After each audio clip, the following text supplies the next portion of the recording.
Are we going? Yeah, we are. Hey, welcome to my kitchen. I'm Ed Chicardi, and this is probably the premiere episode of Eddie's Kitchen. It is New Year's Day here in Kenosha, Wisconsin, and probably other places around the world. And I'm going to make a special dinner for the family here. Actually doing one of my signature dishes. This is Seattle-based smoked salmon scallop pasta. I actually kind of stole this recipe from a restaurant up in Anchorage, Alaska. So a couple of you friends may recognize that from up at Humpy's. Little different though. I've changed it, moved it from Anchorage down to Seattle by adding asparagus and some wild mushrooms. So I'm going to do that a little bit later, but right now I'm going to start actually doing 4 courses here tonight. Going to do appetizer, which is a shrimp cocktail. That's going to be the first course, and that's going to be a real quick, easy, simple thing to do. Wanted to show you a little bit how to do shrimp, how to cook it perfectly so you don't overcook it and it never comes out rubbery, which is very important, especially if you're eating it cold and raw. If it's in a soup or something, you may say not so important, but for a shrimp cocktail, I'm going to show you how quick and easy it is. And I'm also going to make my own shrimp cocktail sauce. We're also going to do a salad. And I'm going to kind of play around a little bit with the Seattle theme and bookend the salad with dessert. Dessert, I'm going to do an apple and blueberry cobbler, and for the salad, I'm just going to do a spring mix, but I'm doing blueberries and apples in it as well. And I'm going to show you how to make a really quick blueberry vinaigrette from scratch. I've actually taken the blueberries and already cooked them in the microwave with a little bit of sugar and water, just to mash them up and cook them a little bit. And we're going to go from there. I'm going to make a real quick and easy vinaigrette. So much better than actually buying a lot of salad dressings. Okay, we're back. So let's get started with the shrimp cocktail. First of all, I've got 15 shrimp in here, so that's going to be 5 for each of the 3 of us. And I've already got some water boiling on here. And I'm going to salt this like really well. Basically the same thing like whenever I do pasta or potatoes or anything. I basically want that to come out like seawater. I want it to be that salty. If you're not sure, taste it and see if you know how salt water tastes. And just for kicks, I'm going to add a little splash of lemon juice. Completely not necessary. And the only seasoning I'm going to use is Old Bay. Actually, I'll use this big canister here. Just put a little shot. Just can't have seafood without that seasoning. I'm not going to go too crazy with it because they don't use it so much in Seattle like we do back on the East Coast, especially around Baltimore. Maryland is where McCormick Seafood is from. Basically built their empire based on that one spice. Anyway, so good salted water. Now here's the key to make sure that your shrimp are not going to come out rubbery. Technically I'm making boiled shrimp, but I'm not actually going to boil them. I'm going to put them in boiling water, turn off the heat, cover them, and let's wait 3 minutes. 1, 2, 3, timer. That's it. No more heat, so they're not actually boiling, but the water is hot enough that they are going to cook. 3 minutes, they're going to be done. I'm going to plunge them in some ice water, and they're going to be completely cooked and absolutely perfect. So in that 3 minutes, now about 2.5, I'm going to make some basic cocktail sauce, which is pretty much just ketchup and horseradish, and I'm going to spice it up just a little bit. Very basic, typical kind of way. Let's see, and I don't know exactly how much I'm going to make, enough for about 3 people. A little bit more. Like that. And this is mostly horseradish. It's not the creamy style where it's mostly salad dressing. This is mostly horseradish, so use a good quality one. And again, I'm not really sure how much. I'm probably going to put like maybe 1/4 as much horseradish as I would ketchup. I'll taste that in a little bit and see if I need to adjust it. Instead of putting salt, I'm actually going to put just a little shot of Worcestershire sauce in it. And again, because of the seafood, just a little bit to bring up brightness in it. Just a shot of lemon juice. And that is it for the cocktail sauce. Let's see if it looks about like cocktail sauce when you get it all mixed up. That looks pretty good. Okay, and I'm going to put it in bowls over here. Some nice little Paula Deen bowls. And the service, it's going to be really easy. I'm just going to put a nice little plop or so of cocktail sauce in the very bottom.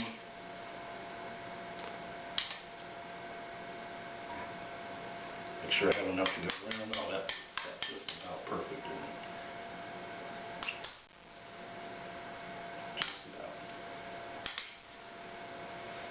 Okay. Oh, 49, 48 seconds.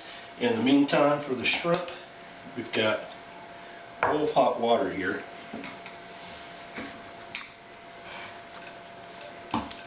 And I'm actually going to get a colander here for the shrimp.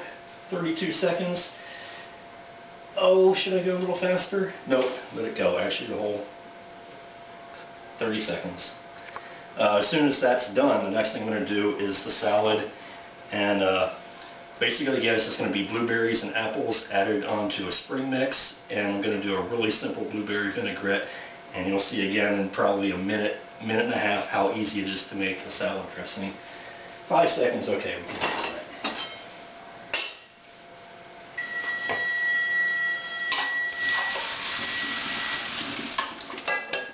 Drain those really quick and right away plunge them into some ice water. That's going to stop the cooking. If I didn't mention before, these shrimp already are cleaned and deveined with the tails on, and that's pretty much it. Because they're so kind of thin, they're going to cool down really quickly, and that's literally within minutes they're ready to go. So actually go ahead and make sure nobody bites them tonight.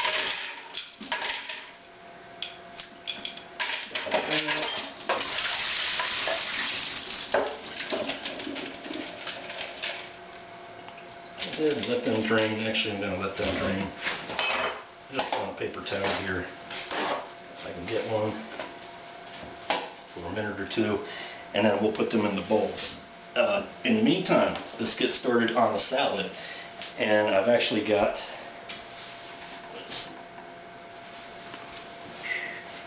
I already got some apples and blueberries that have been sitting here in acidulated water, which just means I put a little bit of lemon juice in on top of it to keep it from getting brown, keep them from oxidizing.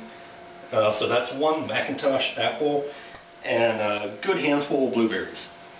Don't know exactly how many. It's basically for 3 of us in a salad. They're going to go in fresh just like that. Spring mix, actually already here.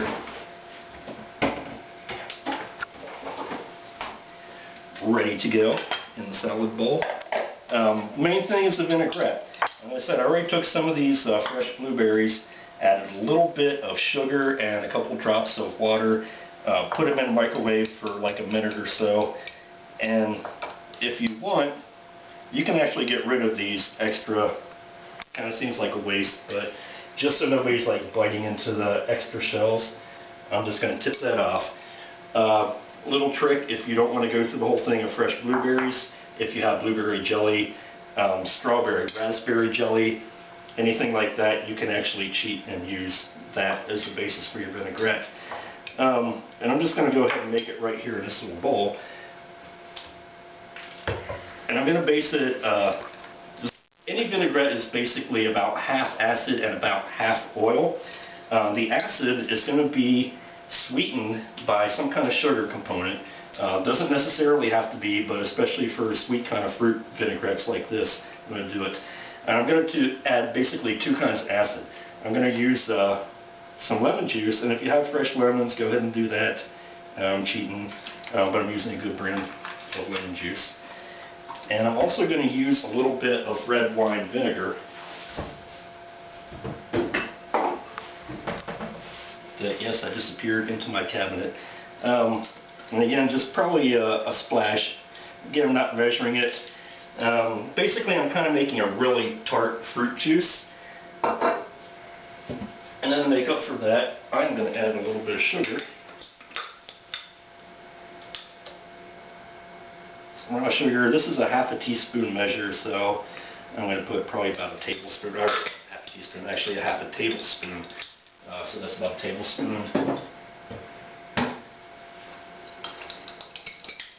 of sugar. Now at this point, if you wanted to add like any kind of spices, if you're doing like lemon vinaigrette and you want to put Italian seasoning, you can put garlic, do that kind of stuff. I'm not going to put any garlic. Actually, I am going to put a little bit of onion powder in, which may seem kind of strange.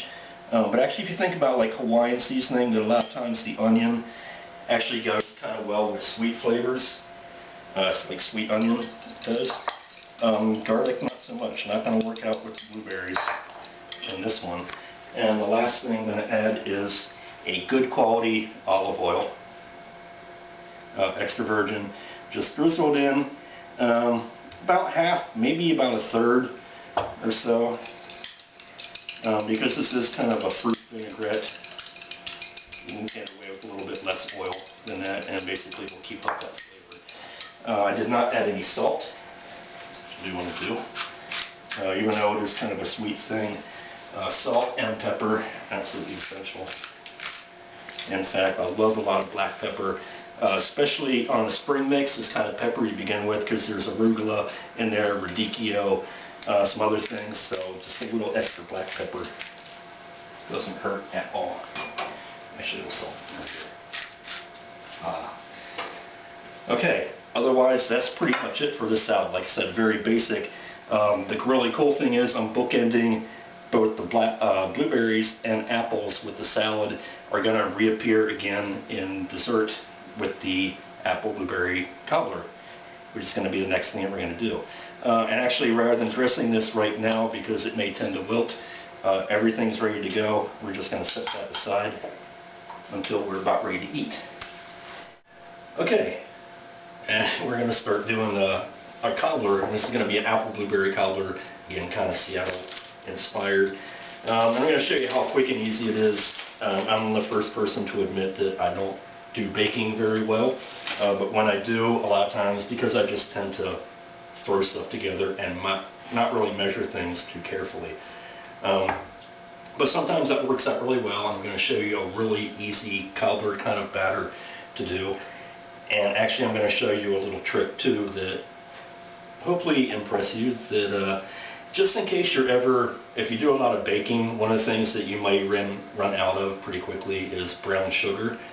And sometimes you may wonder, can I use regular white sugar just in case, or, it may not come out tasting the same. I'm going to show you a little trick. In fact, let's do it right now. I'm not really sure exactly how much I'm going to need. I'm just going to dump out maybe like a half a cup. I think that's pretty good. Yeah, that's about a half a cup. White sugar. Okay, how do you make brown sugar? Well, if you do a lot of baking and you do run out of brown sugar, there's odds are that you may have something hiding in the back of your cupboard, molasses. Maybe something you don't have at all. If you do, it's probably there for a long, long time. Hopefully the lid's not rusty and stuck on or anything. Here's how easy it is to make brown sugar. And most brown sugar is not actually brown, unrefined sugar from sugar cane. It is actually white sugar with molasses added. So there's a little trick. Okay, this is going to be really cool. It's going to happen pretty fast. I'm not sure exactly how much I'm going to add. Somewhere between light brown sugar and dark brown sugar. That looks about right. Now here's the really fun part. Check this out. It seems like it's really kind of nasty, and it does seem really nasty at first, but bear with it. Give it 5 seconds. Working with the fingers, all of a sudden it becomes brown sugar. And if you notice something too, how brown sugar has that kind of quality to it, unlike white sugar, where it kind of creeps and crawls and looks like that. So there we go. We just made brown sugar. So just in case you ever run out, yes, I do have brown sugar up there. It is kind of fun to get your fingers full of molasses and sugar, but that was just a little thing I wanted to show you. If you do run out of brown sugar, no problem. If you have molasses, you can always make it. Okay, So let me wash out my hands and we'll be right back. Fresh pan, basically, doesn't matter. I've got some sliced up Macintosh apples. I can use Granny Smith too. They actually didn't have any Granny Smith in the store, but that's okay. I'm a Macintosh person anyways, as most of you know. And I'm just going to dump these in. Like I said, I've already sprayed that with a little bit of cooking spray, so it's not going to stick. And blueberries. And like I said, pretty basic. And again, Seattle kind of inspired just on these two flavors. Apples, obviously kind of from Washington State. Blueberries, actually one of my favorite things in Seattle, from hiking in the Cascades and camping around. Actually more huckleberries than blueberries. You know, there is a slight difference, but pretty much people don't realize that they're different.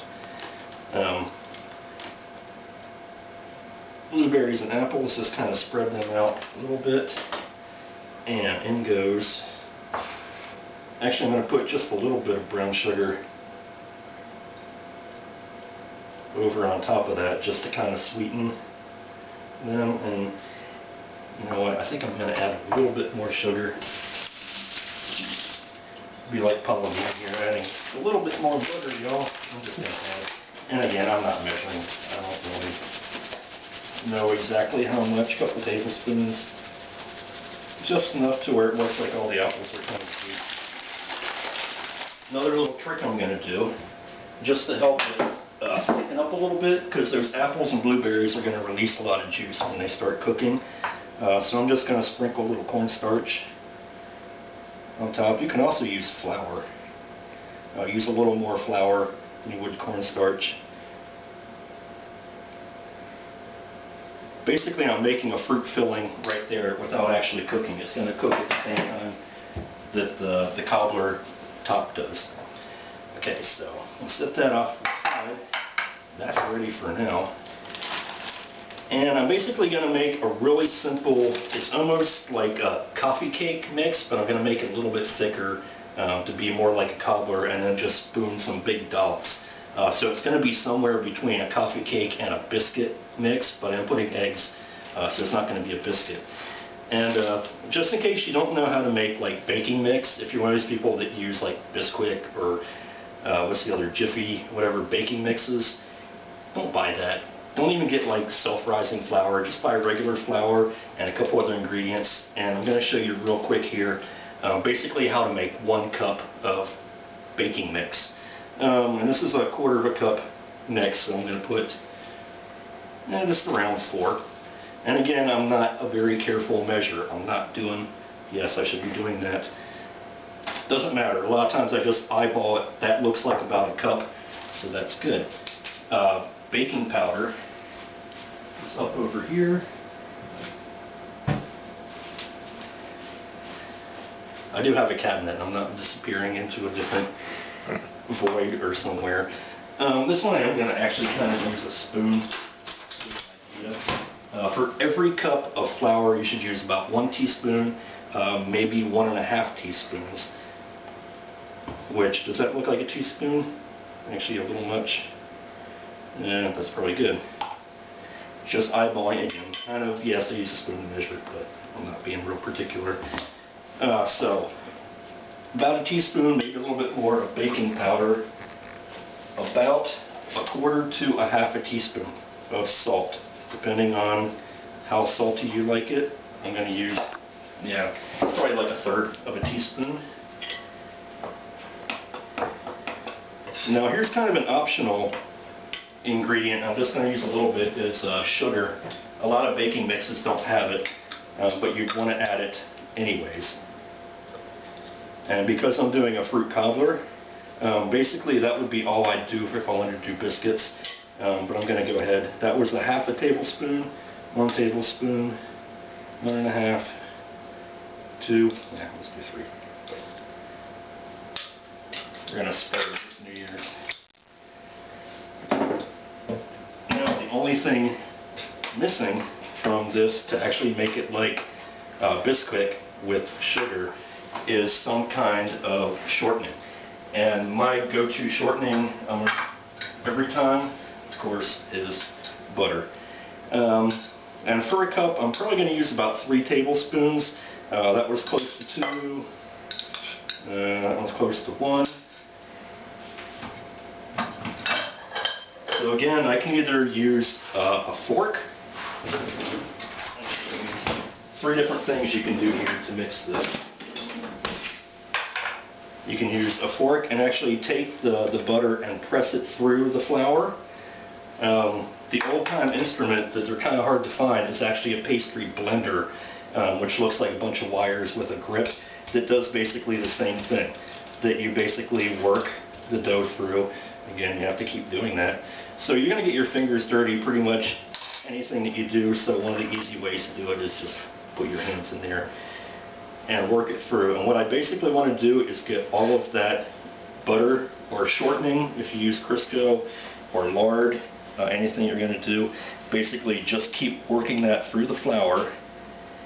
Now, the only time I wouldn't use my hands is if I'm doing a pastry crust where I want the butter to be absolutely cold, in which I wouldn't use room temperature butter. I'd use cold butter out of the refrigerator, and I would definitely use a fork or pastry blender because I don't want that butter to melt. I want that butter to stay absolutely hard and firm. That makes a difference when it bakes. It'll make a flakier crust. The individual pieces of butter will actually melt and make a different kind of crust than what we're going for here.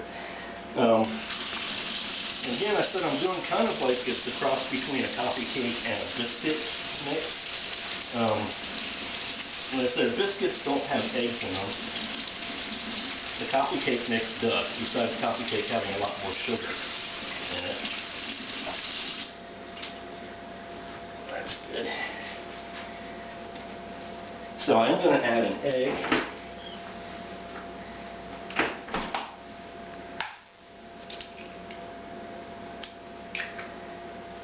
And even though I do have quite a bit of butter in there, I think I'm going to add just a little bit of canola oil. Maybe 2 tablespoons or so. And a couple other ingredients. Actually, the typical one that you would use here for this, of course, vanilla. So I'm going to usually use like about a tablespoon or so. Oops. That's okay, because that actually is a pretty handy little measure. And then I rinse that out.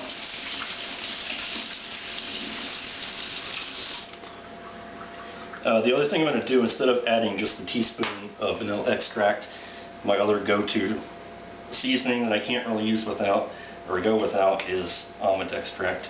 And I'm going to be really careful with that and add just about 1/4 teaspoon. But that's one of those little things where, not enough to where it really tastes like almond flavored. But if it's not there, you definitely notice that it's missing. Mix up the egg and the oil a little bit there, and I'm just going to add enough, half and half, or maybe just enough in that one, to get somewhere again between a biscuit dough and a coffee cake, which is not quite like a regular cake batter, which is a lot more liquidy and beaten to have more air and everything into it.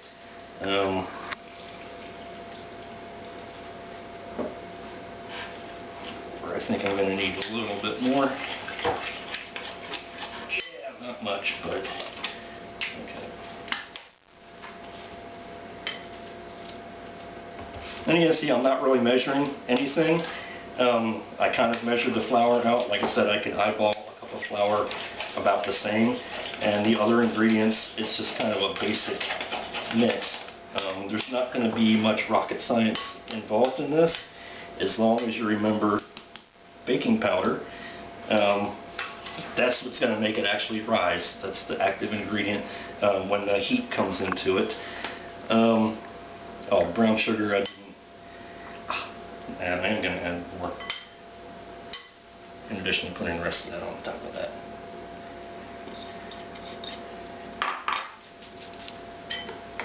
Just to make it a little bit sweeter. I went ahead and added more regular sugar. I forgot that brown sugar was just sitting there. Not a problem. And you can see that kind of consistency to where it's fairly liquid. It's not like dough, but it's going to allow me to put some nice big dollops here.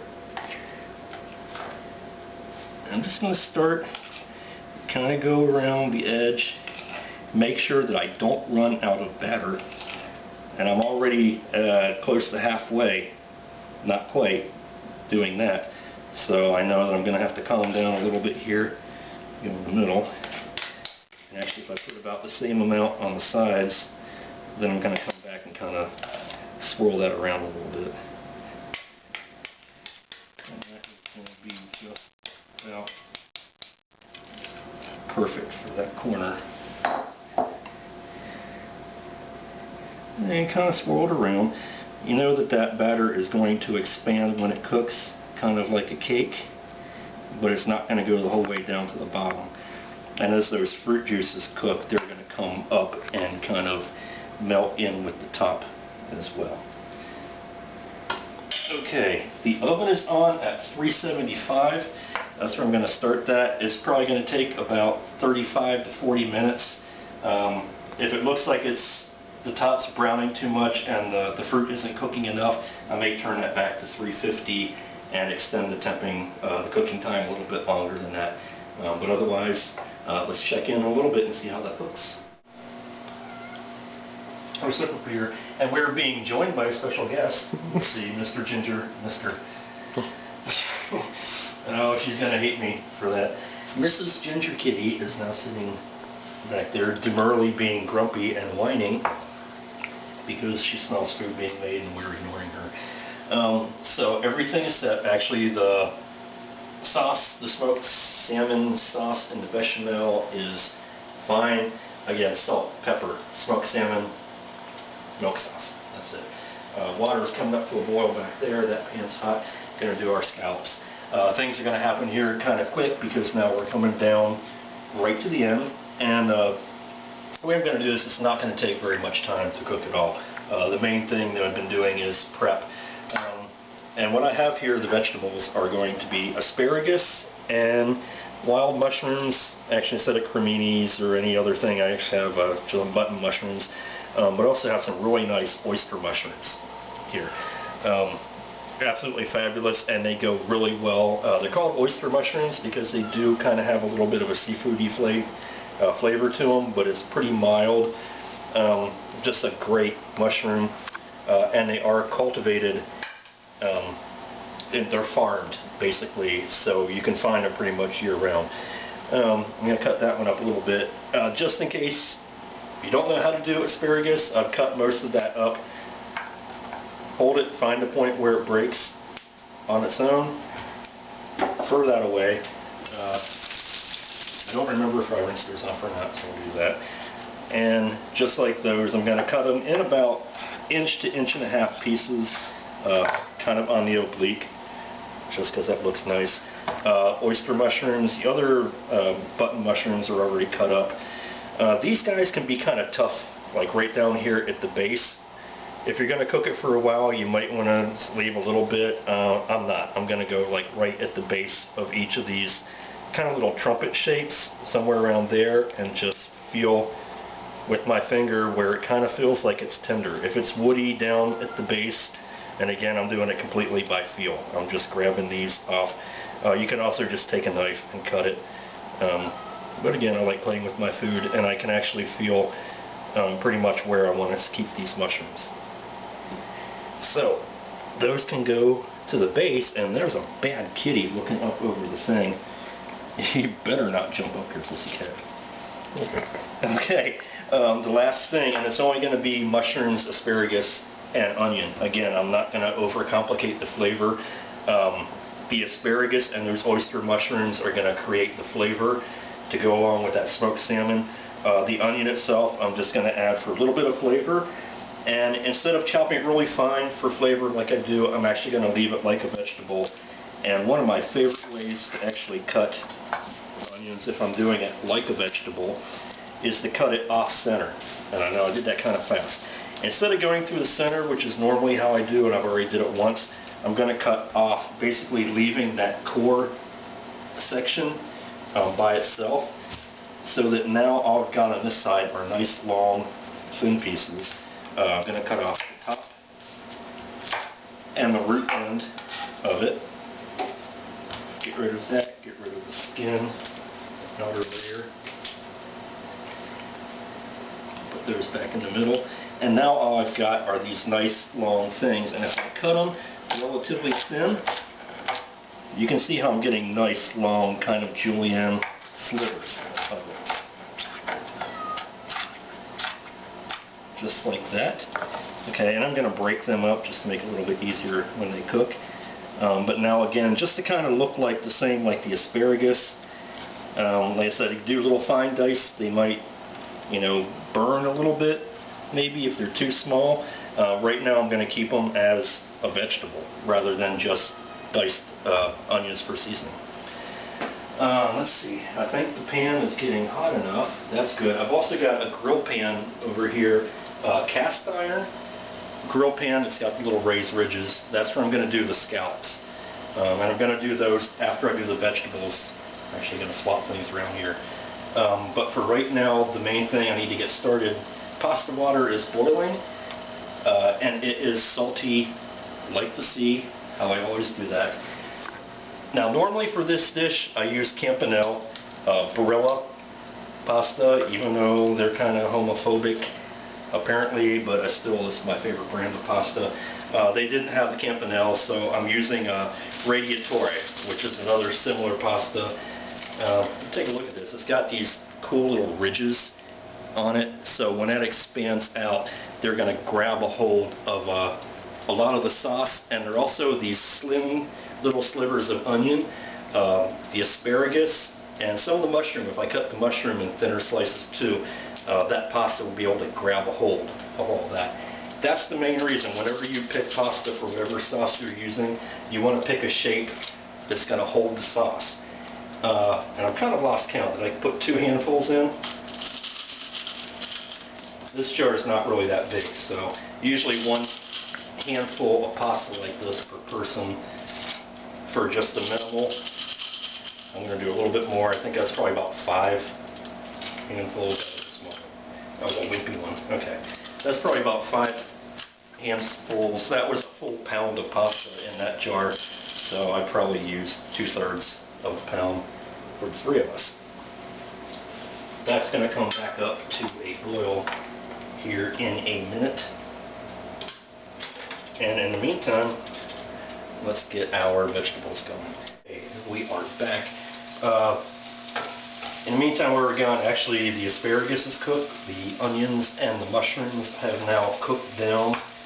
As you can see, not overly cooked. The asparagus should still be a little bit crispy. And the pasta was also done, and I've drained it, and it's sitting by itself. So what I'm going to do right now is put everything together. Some people leave the pasta and put the sauce on top. I'm just going to stir everything together. So mushrooms, onions, and asparagus go in with the pasta.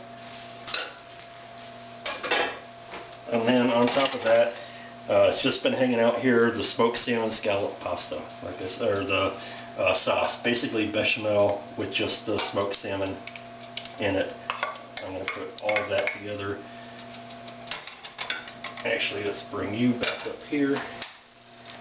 And that doesn't even need to go on. That's basically done. Now it's just going to wait for the scallops.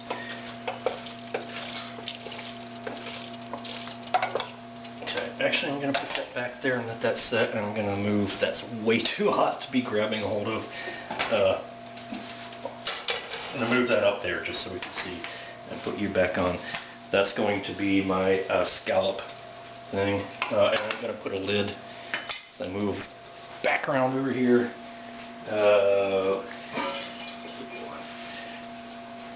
Because the lid that actually fits that's already, that's fine. Okay, so the very last thing that we need to do is the scallops. And I've had these sitting and draining. They were previously frozen because we are in Lake Michigan. It's kind of hard to get sea scallops that haven't been frozen. The most important thing besides letting defrost is to get your scallops as dry as possible. You do not want any kind of moisture, especially if they're frozen, because what they're going to do once they hit the heat is steam and become tough and rubbery. What you want is your scallops to be a nice dry, that when you put it on they're going to sear and cook, sear on the outside rather than actually steaming and becoming rubbery. And right now these have absolutely nothing on them. And all I'm going to do is put a little bit of salt. So I would love to put some Old Bay seasoning on them just because I love that seasoning, but I'm not going to because this is Seattle. Actually, I'm going to season those again once I put them on and flip them over top, but right now these are going to be fine on their own. Salt, fresh cracked black pepper, just a little bit on each one. And that's going to be it.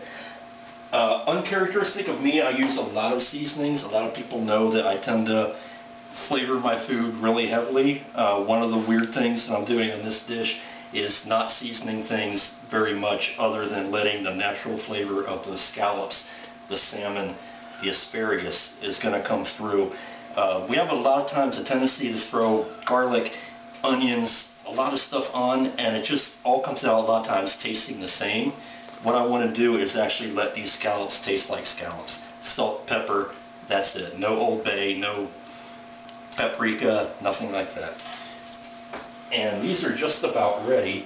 My grill pan is smoking hot again, which is important. And actually I'm going to kind of cheat a little bit and use a spray, a vegetable oil spray, which I don't do a lot. But I don't want any oil sitting on this pan, and I don't want to deep fry my scallops. I'm going to sear them. So what I'm going to do is hit them. I could either do the scallops themselves or the pan. I'm just going to spray the pan a little bit. Again, it's more smoke coming out. And I'm going to put these, actually the side that I just seasoned is going to be the presentation side, so it's going down first. So I'm turning them upside down as I put these on the pan. And I'm actually going to do them, I don't know why I'm going counterclockwise, but I'm doing it in a pattern to where I know which one went down first and which ones are going down last, so that I'm going to flip them in that exact same order backwards. Because these are not going to take hardly any time at all. Now the other important thing that a lot of people do when you're cooking or frying any kind of seafood or any kind of meat in a pan is people tend to want to move it around. Don't touch it. Let it set. If you ever try to lift a piece of fish or a piece of chicken and it sticks to the pan, don't touch it. That means it's not ready. Once the meat is actually done and you've got that little caramelization, it will come off the pan by itself. If I try to pick it up now and it's sticking, that means it's not done. So I'm not going to actually touch this until it's ready to come out. And I'm going to turn that pan down a little bit. Because it's cast iron, it's going to keep its heat in there for a long time. But really, I'm only going to let this go for maybe a minute, minute and a half on each side. Okay, so we're basically ready. Actually, I'm going to show you a little bit of salad here that we've got. And I didn't mention before, I've got some slivered almonds that we put in here as well. So basically apples, blueberries, spring mix, and our vinaigrette. Give it a little stir, maybe a third of it over. It doesn't take much because this is a pretty powerful salad dressing, so you really don't need more than like a tablespoon or two. I'll do that for the rest. The rest, I'm going to plate up a plate here. Our pasta with the asparagus, mushrooms, onions is ready to go. Let's put this over here. Give that a little stir.